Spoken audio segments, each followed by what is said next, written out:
ഇത് ജിയോ സ്പാർക്ക് വെച്ച് ഇൻസ്റ്റാൾ ചെയ്തൊരു സൈറ്റാണ്. ഇതിനെക്കുറിച്ച് കൂടുതലായിട്ട് എക്സ്പ്ലെയിൻ ചെയ്യാനായിട്ട് ഞാൻ നിങ്ങളുടെ പ്രൊജക്ട് എഞ്ചിനീയറാണ്. എന്തൊക്കെയാണ് ഇതിൻ്റെ ഡീറ്റെയിൽസ്? നമുക്ക് നമ്മൾ നോമിനലി കാണുന്ന മൈക്രോ ഇൻവെർട്ടേഴ്സ് എന്ന് പറഞ്ഞാൽ ഒരു പാനൽ ഒരു ഇൻവെർട്ടർ എന്ന് പറയുന്നൊരു കോൺസെപ്റ്റാണ്. പക്ഷേ ജിയോ സ്പാർക്കിലേക്ക് വരുമ്പം നമുക്കവിടെ എന്ത് ചെയ്യാൻ പറ്റും എന്ന് പറഞ്ഞാൽ 4 പാനൽ ഒരു ഇൻവെർട്ടറിലേക്ക് കണക്ട് ചെയ്യാൻ പറ്റും. അതിൻ്റെ പ്രത്യേകത എന്താണ്?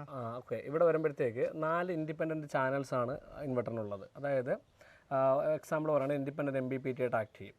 നമുക്ക് എന്ത് ചെയ്യാം, 4 ഡിഫറെൻറ്റ് ടൈപ്പ് ഓഫ് പാനൽസ് 4 ചാനലായിട്ട് കണക്ട് ചെയ്യാം. ഇപ്പോൾ എക്സാമ്പിൾ പറയുകയാണെങ്കിൽ ഇപ്പം ഒന്നാമത്തെ ഓപ്ഷൻ എന്ന് പറഞ്ഞാൽ 4 ഡിഫറെൻ്റ് ആയിട്ടുള്ള പാനൽസ് കണക്ട് ചെയ്യാം. ഇഫ് അതല്ല, നമുക്കിപ്പോൾ സെയിം കപ്പാസിറ്റി ഉള്ള 4 പാനൽ തന്നെ കണക്ട് ചെയ്തെന്ന് വെച്ചോളുക. ഒരു പാനൽ എന്തെങ്കിലും ഷെയ്ഡ് ഉണ്ടെങ്കിലും അടുത്ത 3 പാനൽസിനെ അത് അഫക്റ്റ് ചെയ്യത്തില്ല. ഒന്നാമത്തെ ഓപ്ഷൻ അതാണ്. രണ്ടാമത്തെ ഒരു ബെനിഫിറ്റ് എന്ന് പറഞ്ഞാൽ നമുക്ക് ഇൻഡിവിജ്വലായിട്ട് ഓരോ പാനലിൻ്റെ പ്രൊഡക്ഷനും മോണിറ്റർ ചെയ്യാൻ പറ്റും. അപ്പോൾ അതുവഴി എന്തെങ്കിലും പ്രൊഡക്ഷൻ ഇഷ്യൂ ഉണ്ടെങ്കിൽ ഏത് പാനലിനാണ് പ്രൊഡക്ഷൻ ഇഷ്യൂ ഉള്ളത്, പ്രൊഡക്ഷൻ ഡ്രോപ്പ് ഉള്ളതെന്നുള്ളത് നമുക്ക് ഐഡൻറ്റിഫൈ ചെയ്യാൻ ഈസി ആയിട്ട് പറ്റും. ഇതുകൊണ്ടുള്ള മറ്റു അഡ്വാൻറ്റേജസ് എന്തൊക്കെയാണ്? അഡ്വാൻറ്റേജിലേക്ക് വരാണെങ്കിൽ ഇവിടെ നമ്മൾ എന്ത് ചെയ്യാണ്, പാനലിൻ്റെ അടിയിൽ തന്നെയാണ് നമുക്ക് എന്ത് ചെയ്യാൻ പറ്റുക, ഇൻവെർട്ടർ മൗണ്ട് ചെയ്യാൻ പറ്റുക. സ്പ്ലാഷ് പ്രൂഫാണ്, വാട്ടർ റെസിസ്റ്റൻ്റ് ആയതുകൊണ്ട് തന്നെ അറ്റ്മോസ്ഫിയറിൽ വെക്കുന്നതുകൊണ്ട് വേറെ ടെമ്പറേച്ചറോ ഇല്ലെങ്കിൽ സ്പ്ലാഷ് ഒന്നും ഇൻവെർട്ടറിലേക്ക് വീഴുന്നതുകൊണ്ട് അതിനകത്തൊരു പ്രശ്നമില്ല. പിന്നെ അതോടൊപ്പം തന്നെ നമുക്ക് എന്ത് ചെയ്യാൻ പറ്റും, DC കേബിൾസ് ഇല്ലെങ്കിൽ DC വയറിങ് മാക്സിമം എലിമിനേറ്റ് ചെയ്യാൻ പറ്റും.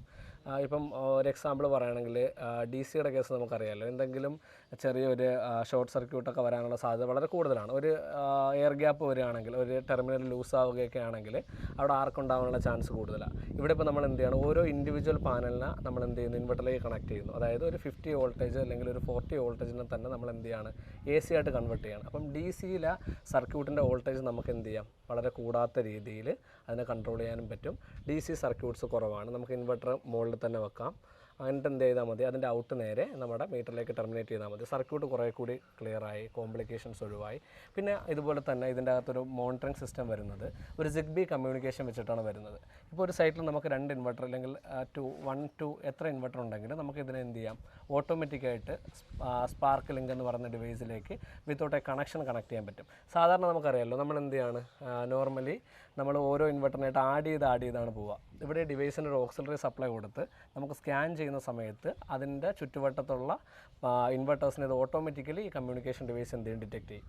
അതനുസരിച്ച് നമുക്ക് എന്ത് ചെയ്താൽ മതി, കണക്ട് ചെയ്ത് കൊടുത്താൽ മതി. എത്ര ഡിവൈസിന് വരെ കമ്മ്യൂണിക്കേഷൻ ഡിവൈസ്? നമുക്ക് 2 ഓപ്ഷൻസ് ആണ് വരുന്നത്. സ്പാർക്ക് ലിങ്ക് എന്ന് പറഞ്ഞിട്ട് വൈഫൈ എനേബിൾഡ് ആയിട്ടുള്ളൊരു ഡിവൈസ് വരുന്നുണ്ട്. അതിൽ നമുക്ക് അപ് ടു 30 ഇൻവെർട്ടേഴ്സ് വരെ കണക്ട് ചെയ്യാൻ പറ്റുന്നുണ്ട്. പക്ഷേ അങ്ങനെ വരുമ്പോൾ ഇപ്പം റെസിഡൻഷ്യൽ കസ്റ്റമേഴ്സിൻ്റെ കേസ് എടുക്കുമ്പോഴത്തേക്ക് എന്ത് ചെയ്യേണ്ട, ഒരു 30 ഇല്ലെങ്കിൽ അത്രയും ഇൻവെർട്ടേഴ്സ് കണക്ട് ചെയ്യേണ്ട ഒരു സിറ്റുവേഷൻ വരുന്നില്ല. അതുപോലെ തന്നെ വൈഫൈ എല്ലാ വീട്ടിലും ഉണ്ടാവണം എന്നില്ല. അങ്ങനെ വരുമ്പോൾ ജിയോ തന്നെ അതിൻ്റെ ഒരു നമുക്കൊരു eSIM ബേസ്ഡ് ആയിട്ടുള്ള ഒരു ഡിവൈസിലേക്ക് വരുന്നുണ്ട്. അവിടെ എനിക്ക് തോന്നുന്നു 10-ൽ താഴെ വരുന്ന ഇൻവെർട്ടറിനെ നമുക്ക് ഒരു ഡിവൈസിൽ തന്നെ കണക്ട് ചെയ്യാനും പറ്റും. ഇതിൻ്റെ മറ്റ് അഡ്വാൻറ്റേജ്, ഇപ്പം മൈക്രോ ഇൻവെർട്ടേഴ്സിന് പല ടൈപ്പ് നമ്മുടെ മാർക്കറ്റിൽ അവൈലബിൾ ആണ്. അപ്പോൾ അത് തമ്മിൽ കമ്പയർ ചെയ്യുമ്പോൾ ഇതിൻ്റെ മറ്റ് അഡ്വാൻറ്റേജസ് എന്തൊക്കെയാണ്? അതെ, അതിലേക്ക് വരികയാണെങ്കിൽ ഇപ്പം നമ്മൾ നോർമലി ഇപ്പോൾ ഒരു കൺവെൻഷണൽ ടൈപ്പ് മൈക്രോ ഇൻവെർട്ടറിലേക്ക് പോകുകയാണെങ്കിൽ നമുക്ക് എന്ത് ചെയ്യേണ്ടി വരും, ഒരു 2 kW സിസ്റ്റം എടുക്കണമെങ്കിൽ അവിടെ തന്നെ മിനിമം 4 ഇൻവെർട്ടറിലേക്ക് പോകേണ്ടി വരും. ഇവിടെ നമുക്ക് എന്ത് ചെയ്യാൻ പറ്റും, ഒറ്റ ഇൻവെർട്ടറിലേക്ക് അതിനെ ഷിഫ്റ്റ് ചെയ്യാൻ പറ്റും. അതിൻ്റെ കേബിളിംഗ് നമുക്ക് എന്ത് ചെയ്യാൻ പറ്റും, കുറയ്ക്കാം, ടെർമിനേഷൻസ് എല്ലാം കുറയ്ക്കാം. അതൊരു സൈഡ്. പിന്നെ അതുപോലെ തന്നെ ഇതിലേക്ക് വരികയാണെങ്കിൽ നമ്മളുടെ ഓൺ ഗ്രിഡ് ഇൻവെർട്ടറിനെ സംബന്ധിച്ചിടത്തോളം KSCB, അതായത് റഫറൻസ് വോൾട്ടേജ് ഇല്ലെങ്കിൽ ആൻറ്റി ഐലൻഡിങ് പ്രോപ്പർട്ടി വെച്ചിട്ട് നമുക്ക് ഔട്ട്പുട്ട് എന്ത് ചെയ്യാൻ പറ്റത്തില്ല, ഉപയോഗിക്കാൻ പറ്റത്തില്ല. പക്ഷേ ഇവിടെ വരുന്നത് നമ്മുടെ സ്പാർക്ക് ഇൻവെർട്ടറിൽ വരുന്ന ഒരു ആഡഡ് അഡ്വാൻറ്റേജ് എന്ന് പറഞ്ഞാൽ ഡുവൽ മോഡിലേക്ക് നമുക്കിതിനെ ഓപ്പറേറ്റ് ചെയ്യാൻ പറ്റും. ഡുവൽ മോഡ് എന്താണെന്ന് പറഞ്ഞു കഴിഞ്ഞാൽ KSCB സപ്ലൈ ഇല്ലാത്ത സമയത്ത് അല്ലെങ്കിൽ ഗ്രിഡ് സപ്ലൈ ഇല്ലാത്ത സമയത്ത് നമുക്ക് ഇറേഡിയൻസ് അവൈലബിലിറ്റി അനുസരിച്ച്, അതായത് സൺലൈറ്റിന് ഇക്വലൻ്റ് ആയിട്ടുള്ള എനർജീനെ നമുക്ക് ഡയറക്റ്റ് ലോഡിലേക്ക് കൊടുത്ത് യൂസ് ചെയ്യാൻ പറ്റും വിത്തൗട്ട് എ ബാറ്ററി. അപ്പം അതുവഴി നമുക്ക് എന്ത് ചെയ്യാൻ പറ്റും, പകൽ സമയത്ത് വീട്ടിലൊക്കെ ഉള്ള അത്യാവശ്യം ക്രിട്ടിക്കൽ ലോഡ്സ് നമുക്ക് വർക്ക് ചെയ്യിക്കണമെങ്കിൽ ഒരു സെപ്പറേറ്റ് ലൈൻ ചെയ്തുകൊണ്ട് നമുക്ക് ഗ്രിഡിലേക്ക് പവർ തിരിച്ചു പോകാത്ത രീതിയിൽ ഒരു സർക്യൂട്ട് ചെയ്തുകൊണ്ട് നമുക്കിത് യൂസ് ചെയ്യാൻ പറ്റും. അപ്പോൾ ഇത് KSCBയിൽ ഇഷ്യൂസ് ഒന്നും ഉണ്ടാവില്ല? കാരണം കറണ്ട് പോയി കഴിഞ്ഞാൽ ഇതിൽ 2 ഔട്ട്പുട്ട് ഉണ്ടോ, അതോ ഇതിലെങ്ങനെയാണ് ഇത് വർക്ക് ചെയ്യുന്നത്? ഇല്ല, നമുക്കിവിടെ ചെയ്യാൻ പറ്റുന്നതെന്ന് പറഞ്ഞാൽ ഒന്നെന്ന് പറഞ്ഞാൽ ആൻറ്റി ഐലൻഡിങ് പ്രോപ്പർട്ടി ഇത് ഓൾറെഡി ഇതിനകത്ത് ഇനേബിൾഡ് ആണ്. അതായത് KSCB സപ്ലൈ പോകുന്ന സമയത്ത് തന്നെ ഇൻവെർട്ടർ ഓഫ് ആവും. ഇൻവെർട്ടർ ഓഫായിട്ട് ഒരു ടൈം ഡിലേ കഴിഞ്ഞിട്ട് ഇത് എന്ത് ചെയ്യാണ്, ഡയറക്റ്റ് സൺലൈറ്റിൽ നിന്നുള്ള പവർ നമ്മുടെ ലോഡ് അനുസരിച്ച് ഇത് ജനറേറ്റ് ചെയ്യും. ഇറേഡിയൻസും ഒരു കാരണമാണ്. നമ്മൾ എത്ര ലോഡ് കണക്ട് ചെയ്തേക്കുന്നു ആ ലോഡിന് സെർവ് ചെയ്യാൻ പറ്റുന്ന കോലത്തിൽ ഇറേഡിയൻസ് അവൈലബിലിറ്റി അനുസരിച്ച് എന്ത് ചെയ്യും, പവർ ജനറേറ്റ് ചെയ്യും. അങ്ങനെ വരുന്ന സമയത്ത് നമ്മൾ എന്ത് ചെയ്യും, ഗ്രിഡുമായിട്ട് ഡിസ്കണക്ട് ചെയ്യാൻ പറ്റുന്ന രീതിയിൽ അവിടെ ഒരു ഓട്ടോമാറ്റിക് ചേഞ്ച് ഓവർ സ്വിച്ച് വെച്ചുകൊണ്ട് ഗ്രിഡ് സപ്ലൈ എപ്പോഴാണോ പോകുന്നത് ആ മൊമെൻറ്റിൽ തന്നെ വീട്ടിലെ KEB സപ്ലൈയും അതേപോലെ തന്നെ നമ്മളുടെ ഇൻവെർട്ടറും തമ്മിൽ നോർമലി ക്ലോസ്ഡ് ആക്കും, നോർമലി ഓപ്പൺ ആക്കും. ഒരു കാരണവശാലും അവിടെ ഒരു കമ്മ്യൂണിക്കേഷൻ ഇല്ലാത്ത രീതിയിൽ. അതായത് ഡുവൽ മോഡ് വർക്ക് ചെയ്യുന്ന സമയത്ത് ഇത് KEBയുമായിട്ട് ഒരു ബന്ധവുമില്ലാത്ത രീതിയിൽ ഈ സർക്യൂട്ടുകളെ രണ്ടായിട്ട് തന്നെ ഡിവൈഡ് ചെയ്ത് നിർത്തും. അങ്ങനെ ഒരു സർക്യൂട്ട് നമുക്ക് ചെയ്യുന്നതിലൂടെ ഒരു കാരണവശാലും ഡുവൽ മോഡിൽ ജനറേറ്റ് ചെയ്യുന്ന എനർജി തിരിച്ച് ഗ്രിഡിലേക്ക് പോകില്ലെന്നുള്ളത് നമുക്ക് എൻഷുർ ചെയ്യാൻ പറ്റും. ഈ സൈറ്റിൽ ഇപ്പം നമ്മൾ എങ്ങനെയാണ് ചെയ്തിരിക്കുന്നത്, എന്തൊക്കെയാണ് ഇവിടുത്തെ എങ്ങനെയാണ് നമ്മൾ ഈ വയറിങ്ങും കാര്യങ്ങളൊക്കെ ചെയ്തിരിക്കുന്നത്? ഓക്കെ, ഈ സൈറ്റിലേക്ക് വരുമ്പോൾ ഇവിടുത്തെ ഒരു കേസ് എന്ന് പറഞ്ഞാൽ ക്ലയൻറ്റിൻ്റെ ഒരു കൊമേഴ്ഷ്യൽ തിങ്ങിന് വേണ്ടിയിട്ടാണ് ചെയ്തേക്കുന്നത്. ഇപ്പം പറയുകയാണെങ്കിൽ പുള്ളിയുടെ ഒരു റിക്വയർമെൻറ്റ് പറയുകയാണെങ്കിൽ ഒരു ബേക്കറി ഷോപ്പാണുള്ളത്. അപ്പം അവിടത്തേക്ക് വേണ്ടിയിട്ടാണ് 2 എയിമാണ് പുള്ളിക്കുള്ളത്. ഒന്നാമത്തേന്ന് പറഞ്ഞു കഴിഞ്ഞാൽ എന്ത് ചെയ്യുക, നമ്മളുടെ എനർജി ബില്ല് 0 ആക്കുക, നെറ്റ് 0 ആക്കുക. അതോടൊപ്പം തന്നെ നമുക്കറിയാം ഗ്രാമപ്രദേശമാണ്, ഇടയ്ക്കിടയ്ക്ക് KEBയുടെ പവർ കട്ട് വരുന്നത് സ്വാഭാവികമാണ്. ആ സമയത്ത് എന്ത് ചെയ്യാൻ പറ്റണം, അത്യാവശ്യമുള്ള ലോഡുകൾ വർക്ക് ചെയ്യണം. ഈ 2 റിക്വയർമെൻറ്റുകൾ പുള്ളിക്ക് ഫുൾഫിൽ ചെയ്യാൻ വേണ്ടിയിട്ടാണ് ഈ പ്രോജക്റ്റിലേക്ക് നമ്മൾ അപ്രോച്ച് ചെയ്തിട്ടുള്ളത്.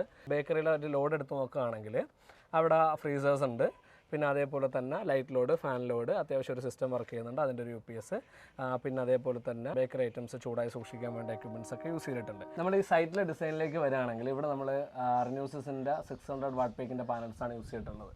ടോട്ടൽ 8 പാനൽസ് യൂസ് ചെയ്തിട്ടുണ്ട്. സ്വാഭാവികമായിട്ടും നമുക്ക് ജിയോ സ്പാർക്കിൻ്റെ ഒരു ഇൻവെർട്ടറിലേക്ക് വരുമ്പോൾ 4 ചാനലുണ്ട്. നമ്മൾ എന്ത് ചെയ്തിട്ടുണ്ട്, ആദ്യത്തെ 4 പാനൽ എന്ത് ചെയ്യുന്നു, ഫസ്റ്റ് ഇൻവെർട്ടറിലേക്ക് കണക്ട് ചെയ്യുന്നു. അടുത്ത 4 പാനൽ രണ്ടാമത്തെ ഇൻവെർട്ടറിലേക്ക് കണക്ട് ചെയ്യുന്നു. എന്നിട്ട് ഇവിടെ ഒരു IP65 ബോക്സ് വെച്ചിട്ട് ഒരു MCB വെച്ചിട്ട് എന്ത് ചെയ്തിട്ടുണ്ട്, അതിനെ 2 in 1 ഔട്ട് ആക്കുന്നുണ്ട്. ഈ വരുന്ന 2 ഇന്നിനെ നമ്മൾ കമ്പൈൻ ചെയ്ത് 1 ഔട്ട് ആക്കുന്നുണ്ട്. നമ്മുടെ ഇൻസ്റ്റലേഷൻ പാർട്ടിലേക്ക് പോവുകയാണെങ്കിൽ നമ്മുടെ സ്ട്രിങ് ഇൻവെർട്ടറിനെ അപേക്ഷിച്ച് നോക്കുകയാണെങ്കിൽ, അല്ലെങ്കിൽ സാധാരണ മൈക്രോ ഇൻവെർട്ടറിനെ അപേക്ഷിച്ച് നോക്കുകയാണെങ്കിൽ നമ്മളുടെ വയറിങ് നമുക്ക് കുറേ സിമ്പിളാക്കാൻ പറ്റും. ഓക്കെ, കാരണം 4 പാനലിനെ ഒരു ഡയറക്റ്റായിട്ട് തന്നെ നമുക്ക് എന്ത് ചെയ്യാം, അത്യാവശ്യം ഇപ്പോൾ വരുന്ന പാനലിൻ്റെ MC4 ലെങ്ത് കുറവാണെങ്കിൽ മാത്രം നമ്മൾ എന്ത് ചെയ്താൽ മതി, നമ്മളൊരു എക്സ്ട്രാ MC4 ഇട്ടിട്ട് ലെങ്ത് കൂട്ടിയാൽ മതി. ഇല്ലെങ്കിൽ നമുക്ക് എന്ത് ചെയ്യാം, 4 പാനലിൻ്റെ സെൻട്രലായിട്ട് വരുന്ന രീതിയിൽ ഇൻവെർട്ടറിനെ മൗണ്ട് ചെയ്തുകൊണ്ട് പാനലിൽ നിന്നുള്ള കേബിൾ ഡയറക്റ്റ് എന്ത് ചെയ്യാൻ പറ്റും, ഇൻവെർട്ടറിൻ്റെ ചാനലിലേക്ക് കണക്ട് ചെയ്യാൻ പറ്റും. അങ്ങനെ ആ പ്രോബ്ലം സോൾവ് ചെയ്യാൻ പറ്റും. പിന്നെ ഇതിലേക്ക് വരികയാണെങ്കിൽ സ്പാർക്കിൻ്റെ ഇൻവെർട്ടേഴ്സ് നമ്മൾ ഇവിടെ ഒരെണ്ണം മൗണ്ട് ചെയ്തിട്ടുണ്ട്. ഇവിടെ ഉള്ള 4 പാനലുകൾ അതിലേക്കാണ് കണക്ട് ചെയ്തിട്ടുള്ളത്. അതുപോലെ തന്നെ നമ്മൾ അങ്ങോട്ട് പോവുകയാണെങ്കിൽ അനദർ 4 പാനൽസിന് അവിടുത്തെ ഇൻവെർട്ടറിലേക്ക് കണക്ട് ചെയ്തിട്ടുണ്ട്. ഈ IP65 ബോക്സിലേക്ക് ഇതിനെ കമ്പൈൻ ചെയ്യുന്നുണ്ട്. ഇതിൻ്റെ ഔട്ട് നമുക്ക് പിന്നെ നേരെ പോകുന്നത് എനർജി മീറ്ററിലേക്കാണ്, അതായത് KEBയുടെ നെറ്റ് മീറ്ററിങ്ങിൻ്റെ സർക്യൂട്ടിലേക്കാണ് പോകുന്നത്. ഇവിടെ സെപ്പറേറ്റ് HDB അങ്ങനെയാണ് ചെയ്തിട്ടില്ല. നമുക്ക് ACDB ഓൾറെഡി നമ്മൾ താഴെ ഇൻസ്റ്റാൾ ചെയ്തിട്ടുണ്ട്. ഇവിടെ നമുക്ക് DCDBയുടെ റിക്വയർമെൻറ്റ് ഇല്ല. കാരണം എന്താണ്, വരുന്ന DC-നെ നമ്മൾ അപ്പം തന്നെ എന്ത് ചെയ്യാണ്, AC ആയിട്ട് കൺവേർട്ട് ചെയ്യണം. അതുകൊണ്ട് നമുക്ക് DC-DB എന്ന് പറയുന്നതിൻ്റെ, അതായത് ആ ഒരു ഏരിയ നമുക്ക് ഫുള്ളായിട്ട് ഒഴിവാക്കാൻ പറ്റും. നമുക്ക് ആ ഒരു കോസ്റ്റ് സേവ് ചെയ്യാനും പറ്റും. പിന്നെ അതുപോലെ തന്നെ നമുക്കൊരു DC വോൾട്ടേജ് എന്ന് പറഞ്ഞാൽ വരുന്ന 40 to 50 വോൾട്ടേജാണ് ഒരു പാനലിൽ നിന്ന് വരുന്നത്. അതിനപ്പം തന്നെ നമ്മൾ AC ആയിട്ട് കൺവേർട്ട് ചെയ്യുകയാണ്. അപ്പോൾ അവിടെ ഒരു ഹയർ DC വോൾട്ടേജ് വരുന്ന ഒരു സിറ്റുവേഷൻ ഉണ്ടാവുന്നുമില്ല. അപ്പം ഒരു എക്സാമ്പിൾ പറയുകയാണെങ്കിൽ നമ്മൾ പെട്രോൾ പമ്പിലേക്കൊക്കെ പോകുകയാണെങ്കിൽ സോളാർ സിസ്റ്റം വെക്കുമ്പോൾ ഏറ്റവും വലിയ കോംപ്ലിക്കേഷൻ DC-ന്ന് ഷോർട്ട് സർക്യൂട്ട് ഉണ്ടാകുമോ എന്നുള്ളൊരു കേസ് വെച്ചിട്ട് പലരും ഒഴിവാക്കുന്നുണ്ട്. കാരണം നമ്മളൊരു 10 കിലോവാട്ടിൻ്റെയൊക്കെ ഡിസൈനിലേക്ക് പോകുമ്പോൾ നമുക്കറിയാം 600-700 വോൾട്ടേജ് വരെയൊക്കെ എന്ത് ചെയ്യും, നമ്മൾ സീരീസ് ആയിട്ട് കണക്ട് ചെയ്യുമ്പോഴത്തേക്ക് നമുക്ക് ഉണ്ടാവാറുണ്ട്. അങ്ങനെയുള്ള സ്ഥലങ്ങളിലും നമുക്ക് എന്ത് ചെയ്യാൻ പറ്റും, ഈസി ആയിട്ട് അപ്രോച്ച് ചെയ്യാൻ, അല്ലെങ്കിൽ ഈസി ആയിട്ട് ഇൻസ്റ്റാൾ ചെയ്യാൻ പറ്റുന്ന ഒരു ഡിസൈൻ തന്നെയാണ്. പിന്നെ നമുക്ക് ഇൻവെർട്ടറിൻ്റെ നോക്കിയറിയാം, കോമ്പാക്റ്റ് ഡിസൈനാണ്. പിന്നെ AC സപ്ലൈ, AC സൈഡ് ആയാലും DC സൈഡ് ആയാലും ഒന്നും നമുക്ക് ടെർമിനേഷൻസ് ഒന്നും വരുന്നില്ല. ഓൾറെഡി കമ്പനി തന്നെ തരുന്ന പ്ലഗ് ആൻഡ് പ്ലേ ആണ്, അതായത് കമ്പനി തന്നെ തരുന്ന കണക്ടേഴ്സാണ് നമ്മൾ യൂസ് ചെയ്യുന്നത്. അവിടെ ഒരു ലൂസ് കണക്ഷൻ്റെ ഒരു സിറ്റുവേഷൻ ഒന്നും വരുന്നില്ല. പിന്നെ അതുപോലെ തന്നെ കമ്പനി വാറണ്ടി പറയുന്നത് ഓൾറെഡി സീൽഡ് ആയിട്ടുള്ള പ്രോഡക്റ്റ് ആണ്, അതായത് ഇതിന് റിപ്പയറിംഗ് ഒന്നും വരുന്നില്ല. എന്തെങ്കിലും ഉണ്ടെങ്കിൽ എന്ത് ചെയ്യാണ്, സോഫ്റ്റ്വെയർ അപ്ഗ്രേഡേഷൻ മാത്രമേ അല്ലാതെ നടക്കുന്നുള്ളൂ. അല്ലാതെ എന്തെങ്കിലും മെയിൻ്റനൻസ് വരികയാണെങ്കിൽ നമുക്ക് എന്ത് ചെയ്യാണ്, റീപ്ലേസ്മെൻ്റ് ആണ്. അപ്പം അങ്ങനെ ഒരു ബെനിഫിറ്റ് നമ്മുടെ പ്രോഡക്റ്റിലുണ്ട്. പിന്നെ നമുക്ക് ഇത് മൗണ്ട് ചെയ്തൊക്കെ നോക്കിയാൽ നമുക്ക് ഈസി ആയിട്ട് തന്നെ എന്ത് ചെയ്യാൻ പറ്റും, സ്ട്രക്ചറിൻ്റെ അടിയിൽ മൗണ്ട് ചെയ്യാൻ പറ്റും.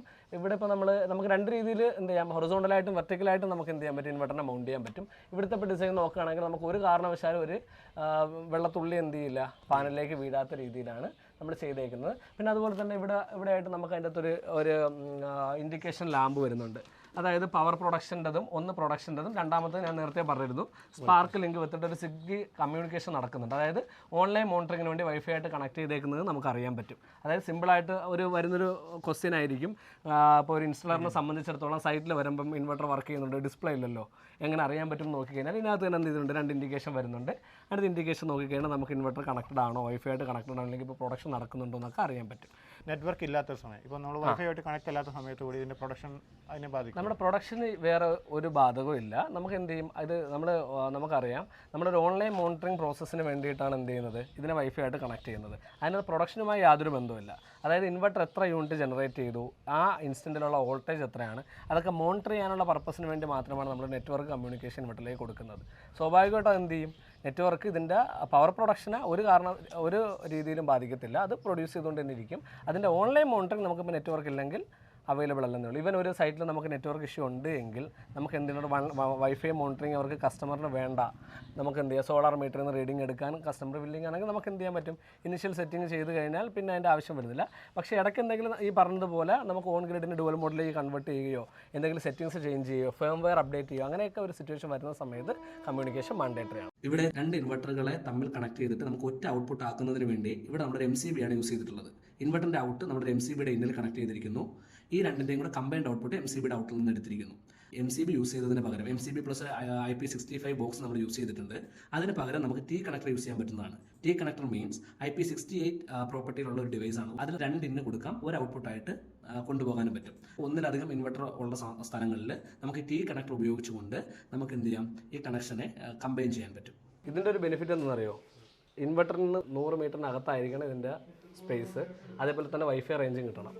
ഇതിനുള്ള ഓക്സിലറി സപ്ലൈക്ക് മാത്രമേ ഒരു വയർ കണക്ഷൻ്റെ ആവശ്യമുള്ളൂ. ഇവിടുത്തെ വയറിംഗ് ഒക്കെ നമുക്കൊന്ന് എങ്ങനെയാണ് ചെയ്തിരിക്കുന്നത്? നോർമലി വരാണെങ്കിൽ ഇതാണ് ഇവിടുത്തെ നെറ്റ് മീറ്റർ, അതായത് KSEBയുടെ മീറ്റർ ഇവിടെയാണ് വരുന്നത്. ഒരു സിംഗിൾ ഫേസ് കണക്ഷനാണ് വന്നിട്ടുള്ളത്. അത് നമ്മൾ സാധാ കാണുന്ന പോലെ സിമ്പിളായിട്ട് തന്നെ എന്താണ് ഒരു ഫ്യൂസ് പ്രൊട്ടക്ഷൻ ഉണ്ട്, ഒരു 2 പോളിൻ്റെ ഒരു ഐസൊലേറ്റർ വെച്ചിട്ടുണ്ട്, അത്രേ ഉള്ളൂ. ഓക്കെ, ഇനി നമ്മൾ ഇതിലേക്ക് വരാണെങ്കിൽ ഇതാണ് നമ്മുടെ സോളാർ മീറ്ററിൻ്റെ ഒരു പ്രൊവിഷൻ, അതായത് ACDB എന്ന് വേണമെങ്കിൽ നമുക്കിതിനെ പറയാം. അത് സോളാർ മീറ്ററിനകത്തുണ്ട്. AC സൈഡിലേക്കുള്ള സർജ് പ്രൊട്ടക്ഷനുള്ള SPD അവിടെ പ്രൊവൈഡ് ചെയ്തിട്ടുണ്ട്. പിന്നെ അതേപോലെ തന്നെ MCB പ്രൊവൈഡ് ചെയ്തിട്ടുണ്ട്. അപ്പോൾ ഇതിലേക്ക് വരാണെങ്കിൽ നമുക്ക് ഈ സോളാർ മീറ്ററിൽ നിന്ന് നിലവിൽ ഇപ്പോൾ ഇത് ഓൺ ഗ്രിഡ് ഓപ്പറേഷനിൽ വർക്ക് ചെയ്തുകൊണ്ടിരിക്കുകയാണ്. അപ്പോൾ നമുക്ക് അതിൻ്റെ ഡീറ്റെയിൽസ് വേണമെങ്കിൽ നോക്കാൻ പറ്റും. ഓക്കെ, അതിൻ്റെ വോൾട്ടേജ് അറിയാൻ പറ്റും. ഇപ്പം 3.8 ആംപിയറേ ഉള്ളൂ. കാരണം ഇപ്പം നമുക്കറിയാം ഇറേഡിയൻസ് അവൈലബിലിറ്റി വളരെ കുറവാണ്. നമുക്കിതിൻ്റെ പ്രൊഡക്ഷനിലേക്ക് പോകണമെങ്കിൽ ഇപ്പം 930 വാട്ട്സാണ് ഈ ഇൻസ്റ്റൻറ്റിൽ ജനറേഷൻ ഉള്ളത്. സ്വാഭാവികമായിട്ട് നമുക്കറിയാം ഇപ്പം എന്ത് ചെയ്തൊക്കെയാണ്, സൺലൈറ്റ് നല്ല കുറവാണ്. അപ്പം അത്രേ ഉള്ളില്ല, അത് സിമ്പിളായിട്ട് പറയുകയാണെങ്കിൽ. ഇനി ഞാൻ എന്ത് ചെയ്യാണ്, നമുക്ക് വേണമെങ്കിൽ ഡുവൽ മോഡിൽ ഓപ്പറേഷൻ ചെക്ക് ചെയ്യണമെങ്കിൽ എന്ത് ചെയ്യാം, ഇത് ചെക്ക് ചെയ്യാൻ പറ്റുന്നതാണ്.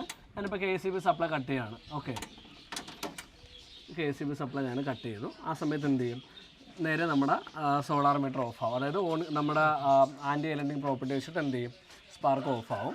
ഓഫായിട്ട് എന്ത് ചെയ്യും, തിരിച്ച് ഒരു ചെറിയൊരു ടൈം ഡിലേ കഴിയുമ്പോഴത്തേക്ക് ഡുവൽ മോഡിലേക്ക് ഓപ്പറേഷൻ സ്റ്റാർട്ട് ചെയ്യും. ഓക്കെ, ആ സമയത്ത് നമ്മുടെ ലോഡ് അനുസരിച്ച് ഇത് നമുക്ക് എന്ത് ചെയ്യും, ഔട്ട്പുട്ട് കിട്ടും. നമ്മളിപ്പോൾ എന്ത് ചെയ്യുന്നുണ്ട്, ടെസ്റ്റിംഗ് പർപ്പസിന് വേണ്ടിയിട്ട് KSEBയുടെ സപ്ലൈ കട്ട് ചെയ്തേക്കാണ്. ആ സമയത്ത് എന്ത് ചെയ്യും, നേരെ സ്പാർക്ക് ഇൻവെർട്ടർ ആൻറ്റി എലൻഡിങ് മോഡിലേക്ക് പോകും. ആഫ്റ്റർ ഒരു ടൈം ഡിലേ കഴിയുമ്പോൾ എന്ത് ചെയ്യും, തിരിച്ച് ഡുവൽ മോഡ് ആക്റ്റീവ് ആവും. ഇപ്പോൾ ഡുവൽ മോഡ് ആക്റ്റീവായ ഒരു സിറ്റുവേഷൻ അവിടെ കാണാം. 7 ആംപിയർ ഇപ്പം എന്തുണ്ട്, ജനറേറ്റ് ചെയ്യുന്നുണ്ട്. അതേപോലെ തന്നെ ഏതാണ്ട് 1.5 കിലോവാട്ട് 1.6 കിലോവാട്ടിൻ്റെ ലോഡ് ഇവിടെ ബേക്കറിയിൽ വർക്ക് ചെയ്യുന്നുണ്ട്. ഓക്കെ, ഇത് പ്യുവർലി ഇപ്പം ഗ്രിഡ് സപ്ലൈ ഇല്ല, സൺലൈറ്റ് അപ്പോൾ നല്ല ഇറേഡിയൻസ് ഉള്ളത് കൊണ്ട് അതിന് ഡയറക്റ്റ് നമ്മളിപ്പോൾ എന്ത് ചെയ്യാണ്, ലോഡിലേക്ക് സെർവ് ചെയ്യുകയാണ്. ഇവിടെ എങ്ങനെയാണ് നമ്മൾ കണക്ഷനൊക്കെ ചെയ്തിരിക്കുന്നത്? ഓക്കെ, ഇവിടെ നമ്മൾ നേരത്തെ തന്നെ എന്ത് ചെയ്തിട്ടുണ്ട്, സോളാർ മീറ്റർ പുറത്ത് കണ്ടിട്ടുണ്ട്. സോളാർ മീറ്ററിൻ്റെ ഔട്ട് നമ്മൾ നേരെ എന്ത് ചെയ്യാണ്, ACCയിലേക്ക് വരികയാണ്. ഈ ACCയിൽ നിന്നാണ് ഗ്രിഡിലേക്കുള്ള കണക്ഷൻ വരിക. അതെന്തുകൊണ്ട് നമ്മൾ അങ്ങനെ ചെയ്തേക്കുന്നതെന്ന് പറഞ്ഞു കഴിഞ്ഞാൽ, നേരത്തെ നമ്മൾ പറഞ്ഞിരുന്നു സോളാർ ഇൻവെർട്ടർ വർക്ക് ചെയ്തുകൊണ്ടിരിക്കുകയും ആ സമയത്ത് ഗ്രിഡ് സപ്ലൈ പോവുകയും ചെയ്ത് കഴിഞ്ഞാൽ ആ സമയത്ത് നമ്മുടെ ഇൻവെർട്ടർ ആൻറ്റി എലൻഡിങ് പ്രോപ്പർട്ടി വെച്ചിട്ട് ഇൻവെർട്ടർ എന്ത് ചെയ്യും, നേരെ ഓഫ് ആവും.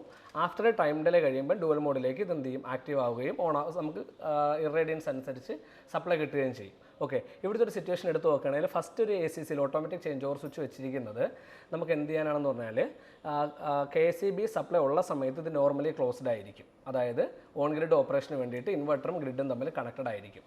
അതേപോലെ തന്നെ ഗ്രിഡ് സപ്ലൈ ഇല്ലാതെ ഗ്രിഡ് സപ്ലൈ പോകുന്ന ആ മൊമെൻറ്റിൽ തന്നെ ഇതെന്ത് ചെയ്യും, നോർമലി ക്ലോസ്ഡ് എന്നുള്ളത് നോർമലി ഓപ്പണിലേക്ക് മാറും. അതെന്തെന്ന് പറഞ്ഞു കഴിഞ്ഞാൽ, ഡുവൽ മോഡിൽ നമ്മുടെ ഇൻവെർട്ടർ വർക്ക് ചെയ്യുന്ന സമയത്ത് ഒരു കാരണവശാലും എന്ത് ചെയ്ത് ഗ്രിഡിലേക്ക് സപ്ലൈ പോകരുത്. ആ ഒരു ഓപ്പറേഷന് വേണ്ടിയിട്ടാണ് നമ്മൾ first automatic change over switch provide ചെയ്തിട്ടുള്ളത്. സെക്കൻഡ് ഒരു ഓട്ടോമാറ്റിക് ചേഞ്ച് ഓവർ സ്വിച്ച് ഇവിടെ പ്രൊവൈഡ് ചെയ്തിട്ടുണ്ട്. അതെന്തിനെന്ന് പറഞ്ഞാൽ, ഇവിടെ നമ്മൾ ഇവിടുത്തെ ക്ലയൻറ്റിന് ഓൾറെഡി ഒരു നോർമൽ UPS ഉണ്ട്. ഓക്കെ, അതായത് കറണ്ട് പോകുന്ന സമയത്ത് ഉപയോഗിക്കാൻ വേണ്ടിയിട്ട് ഒരു നോർമൽ UPS ഉണ്ട്. നമ്മൾ എന്ത് ചെയ്തിട്ടുണ്ട്, ഇവിടെ സ്പാർക്ക് ഇൻവെർട്ടറിൻ്റെ ഡുവൽ മോഡിൽ നിന്ന് വരുന്ന സപ്ലൈ അടുത്ത ഓട്ടോമാറ്റിക് ചേഞ്ച് ഓവറിൻ്റെ ഫസ്റ്റ് പ്രയോറിറ്റി ആയിട്ട് കൊടുത്തിട്ടുണ്ട്. സെക്കൻഡ് പ്രയോറിറ്റി ആയിട്ട് ഇവിടുത്തെ UPSും കൊടുത്തിട്ടുണ്ട്. അതിൻ്റെ ഔട്ടിൽ നിന്നാണ് ക്രിട്ടിക്കൽ ലോഡ് പോകുന്നത്. അടുത്തൊരു സെനാരിയോ പറയുകയാണെങ്കിൽ, നമുക്ക് അത്യാവശ്യം ഇറേഡിയൻസ് അവൈലബിലിറ്റി ഉള്ള സമയമാണ്. അതായത് ഇവിടെ ഉള്ള ലോഡിന് ആവശ്യമായ എനർജി നമ്മുടെ ജിയോ സ്പാർക്ക് ഇൻവെർട്ടറിന് സെർവ് ചെയ്യാൻ കഴിയുമെങ്കിൽ എന്ത് ചെയ്യും, ഡുവൽ മോഡിൽ വർക്ക് ചെയ്യും. ഓക്കെ. ഇനി എപ്പോഴെങ്കിലും ഇറേഡിയൻസ് അവൈലബിലിറ്റി കുറവോ ലോഡ് കൂടുതലോ ആവുന്ന ഒരു സിറ്റുവേഷൻ വന്നു കഴിഞ്ഞാൽ ഓട്ടോമാറ്റിക്കായി നേരത്തെ പറഞ്ഞതുപോലെ തന്നെ നമ്മുടെ ജിയോ ഇൻവെർട്ടർ എന്ത് ചെയ്യും, ഓഫിലേക്ക് പോകും. കാരണം ആ സമയത്തുള്ള പവർ ജനറേറ്റ് ചെയ്യാൻ അല്ലെങ്കിൽ അതിന് കൊടുക്കാൻ വേണ്ടിയിട്ട് ഇറേഡിയൻസ് കുറവാണെങ്കിൽ അത് കേപ്പബിൾ അല്ല. ആ സമയത്ത് എന്ത് ചെയ്യും, നമ്മുടെ ജിയോ ഓഫ് ആവും. ആ സമയത്ത് എന്ത് ചെയ്യും, ബേക്കറിയാണ് ഇവിടുത്തെ സപ്ലൈ നമുക്ക് എന്ത് ചെയ്യരുത്, ഓഫ് ആവരുത്. അതുകൊണ്ട് ഇവിടെ ഒരു UPS വെച്ചിട്ടുണ്ട്. അതുവഴി എന്ത് ചെയ്യും, നമുക്ക് സപ്ലൈ ഇവിടുത്തെ ക്രിട്ടിക്കൽ ലോഡിന് സപ്ലൈ കൊടുക്കാൻ പറ്റും. ആ രീതിയിലാണ് ഇവിടുത്തെ ഇൻസ്റ്റലേഷൻ ചെയ്തിട്ടുള്ളത്. ഇത് എങ്ങനെയാണ് ഇപ്പം നമുക്ക് കറണ്ട് ഇല്ല, നമുക്ക് കറണ്ട് ഇല്ലാത്തൊരു സിറ്റുവേഷൻ ആണ്. അപ്പം ഇത് ആക്ച്വലി ഓഫാണ്. അപ്പം നമുക്ക് ഇവിടുത്തെ ഓപ്പറേഷൻ ഈ രണ്ടാമത്തെ UPS വർക്ക് ചെയ്യുമോ അതോ നമ്മുടെ ഡ്യുവൽ മോഡ് തന്നെയായിരിക്കും വർക്ക് ചെയ്യുന്നത്? ഞാൻ എക്സ്പ്ലെയിൻ ചെയ്യാം. എങ്ങനെ പറഞ്ഞാൽ ഫസ്റ്റ് നമ്മൾ ഓൾറെഡി ഡിസ്കസ് ചെയ്ത് കഴിഞ്ഞു. First automatic change over switch വെച്ചിരിക്കുന്നത് ഗ്രിഡും ജിയോ സ്പാർക്ക് ഇൻവെർട്ടറുമായിട്ടുള്ള കണക്ഷൻ മേക്ക് ചെയ്യാനും ബ്രേക്ക് ചെയ്യാനും വേണ്ടിയിട്ടാണ്. ഓക്കെ. അതിൻ്റെ ഔട്ട് നേരെ വരുന്നത് നമ്മുടെ സെക്കൻഡ് ചേഞ്ച് ഓവർ സ്വിച്ചിലേക്കാണ്. ഇവിടെ എന്തുണ്ടെന്ന് പറഞ്ഞാൽ 2 സപ്ലൈസ് നമുക്ക് അവൈലബിൾ ആണ്. ഒന്നാമത്തെ കേസ് നമുക്ക് കറണ്ട് ഇല്ല, ആ സമയത്ത് ഇറേഡിയൻസ് അവൈലബിലിറ്റി ഉണ്ട്, ജിയോ സ്പാർക്ക് എന്ത് ചെയ്യുന്നുണ്ട്, പവർ ജനറേറ്റ് ചെയ്യുന്നുണ്ട്. അതിൻ്റെ ഔട്ട്പുട്ട് നമ്മൾ നേരെ ഈ ചേഞ്ച് ഓവർ സ്വിച്ചിൻ്റെ മെയിനിലാണ്, അതായത് ഫസ്റ്റ് പ്രയോറിറ്റിയിലാണ് കണക്ട് ചെയ്തിട്ടുള്ളത്. അതേപോലെ തന്നെ നമ്മുടെ ഇവിടുത്തെ നോർമൽ UPS നമ്മൾ സെക്കൻഡ് പ്രയോറിറ്റിയിൽ കണക്ട് ചെയ്തിട്ടുണ്ട്. ഓക്കെ. അപ്പം KSEB സപ്ലൈ ഇല്ല, നമ്മുടെ ജിയോ സ്പാർക്ക് ഇൻവെർട്ടർ ഡുവൽ മോഡിൽ നമുക്ക് ആവശ്യമുള്ള പവർ തരാൻ സെർവ് ചെയ്യാൻ കേപ്പബിൾ ആണെങ്കിൽ എന്ത് ചെയ്യും, മെയിൻ നമുക്ക് തരും, പവർ തരും. അതേ സമയത്ത് അപ്പം എന്ത് ചെയ്തു, ഒന്നി ലോഡ് കൂടുകയോ ഇല്ലെങ്കിൽ ഇറേഡിയൻസ് കുറയുകയോ ചെയ്ത് കഴിഞ്ഞാൽ ജിയോ സ്പാർക്ക് എന്ത് ചെയ്യില്ല, ഈ പവർ സെർവ് ചെയ്യാൻ വേണ്ടിയിട്ട് കേപ്പബിൾ ആയിരിക്കില്ല. ആ സമയത്ത് എന്ത് ചെയ്യും, നേരെ നമ്മുടെ ഓട്ടോമാറ്റിക് ചേഞ്ച് ഓവർ സ്വിച്ച് എന്ത് ചെയ്യും, ഇത് മാറിയിട്ട് UPSലേക്ക് ഡയറക്റ്റ് കണക്ട് ചെയ്യും. അപ്പം നമുക്ക് ക്രിട്ടിക്കൽ ലോഡ് UPS വഴി സെർവ് ചെയ്യാൻ പറ്റും. അതായത് നമ്മുടെ സൺലൈറ്റിൻ്റെ അവൈലബിലിറ്റി അനുസരിച്ച് ഓൺ ഗ്രിഡിലാണെങ്കിൽ നമുക്ക് ഓൺ ഗ്രിഡ് ഓപ്പറേഷൻ നടക്കും. ഇൻ കേസ് ഓൺ ഗ്രിഡ് ഇല്ലാത്ത സമയത്ത് സൺലൈറ്റ് അവൈലബിൾ ആണെങ്കിൽ അതും എന്ത് ചെയ്യും, അതായത് റിന്യൂവബിൾ എനർജി നമുക്ക് മാക്സിമം ഇവിടെ യൂട്ടിലൈസ് ചെയ്യാൻ പറ്റും. ഒരു കാരണവശാലും സണ്ണിൽ നിന്നുള്ള സോഴ്സ് അവൈലബിൾ ആവാതെ വരികയോ ലോഡ് കൂടുകയോ ചെയ്താൽ മാത്രമേ നമ്മുടെ UPSനെ ഡിപ്പെൻഡ് ചെയ്യേണ്ട ഒരു സിറ്റുവേഷൻ വരത്തുള്ളൂ.